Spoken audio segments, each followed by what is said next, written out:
I just harvested the scapes off my garlic, and as you can see, I probably waited a little too long to harvest them, but we're still going to use them and not let them go to waste. So the thought process is, and why you want to cut your garlic scapes, is so that instead of the plant sending more energy into making the flower head or the seeds, that it'll put its energy into the cloves of garlic that are beneath the soil. So you want to trim them off so that it can pump more nutrients down into your head of garlic. These, though, are still edible. You can chop it up and use it like spring onions or just in a substitute for garlic. I've noticed that it has a more mild flavor, but it's very nice. I like it. From the books I've read, you want to wait to harvest your garlic until it curls on itself and it's kind of spiraled like that. Well, I kept waiting and waiting for my garlic to curl, and most of it never did. Most of it was stick straight the entire time. So I think I probably waited a little too long. It's kind of woody at this lower end here. These will keep in the fridge. However, I have a lot here, and I don't think I'll be able to use all these up before they go bad. So we're gonna dehydrate them, and I'm gonna grind it into a powder, or maybe you can just leave it in flakes and use this as a seasoning. And that way it'll keep for a lot longer. So I'll show you what I'm gonna do. So I'm gonna take the garlic and cut the flower head off. I've actually been cooking with these flower heads. I've been stuffing them inside whole chickens and other stir fries and things and just roasting them, and it's emitted a lot of good flavor. But I think for most of these, I will just go ahead and put them in the compost and just focus my energy on preserving the rest of the stems of the garlic scapes. I just grabbed 2 bowls, one to put the cut up garlic and one to put the flower heads in for the compost. So then I'm just gonna cut these, maybe into about 3-inch sections.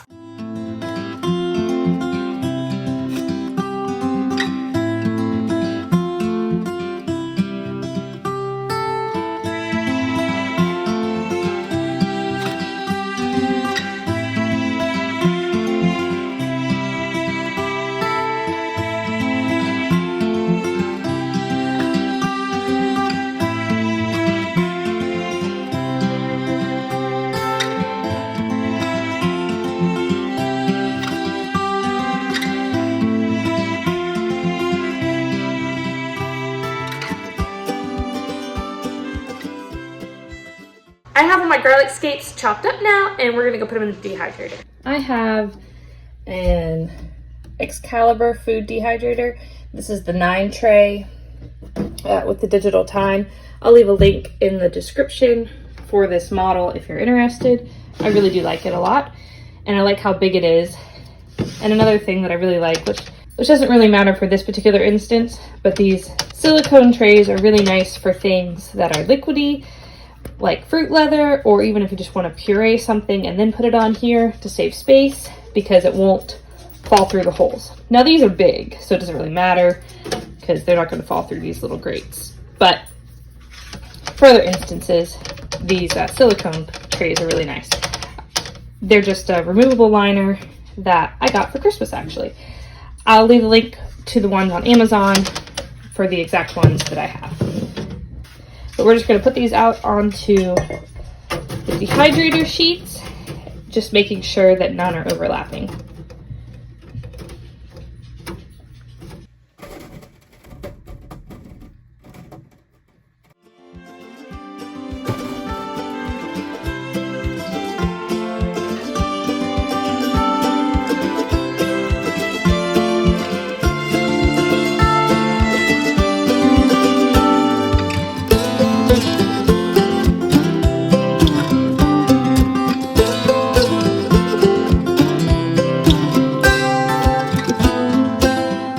I'm going to start out with 105 degrees for 10 hours, and I'm going to check it probably about the halfway mark just to see how it's doing.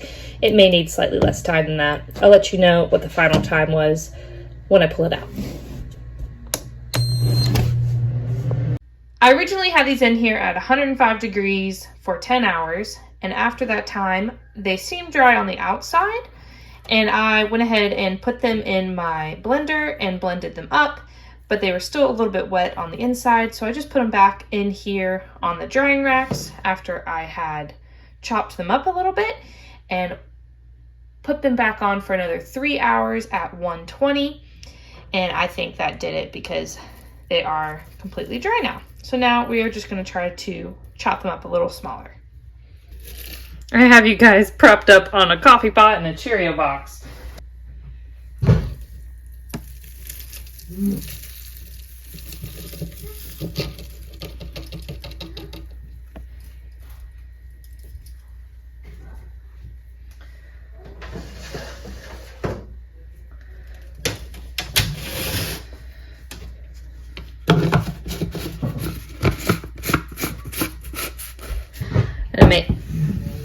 Just warning you guys, this will make quite the mess here.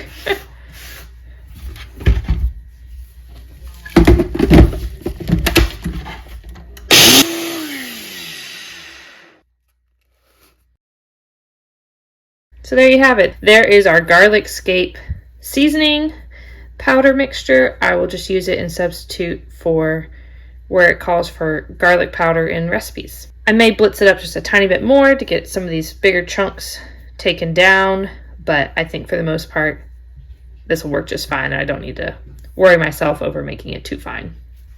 I have a recycled jam jar that I'm just going to be putting it in.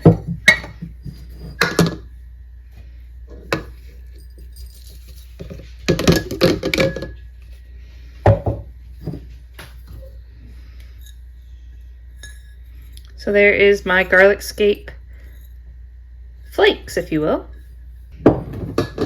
We're just going to go ahead and whip through the rest of this.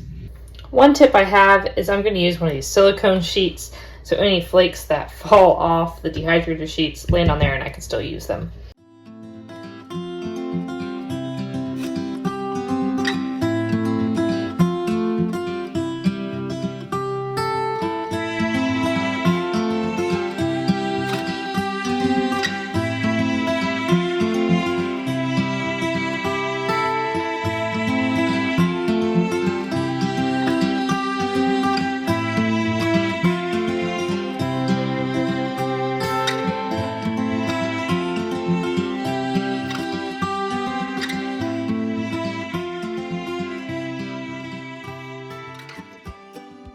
So here is our finished product. This is quite a large jar, and I have about 3 more trays to do, so I'll get quite a good amount here. Next time, I definitely will be chopping my garlic scapes a little finer before putting them on the dehydrator sheets, because I think that will make it go a lot quicker. This will be a great addition to the spice cabinet. Hope you all have a great rest of your day. Thanks for watching.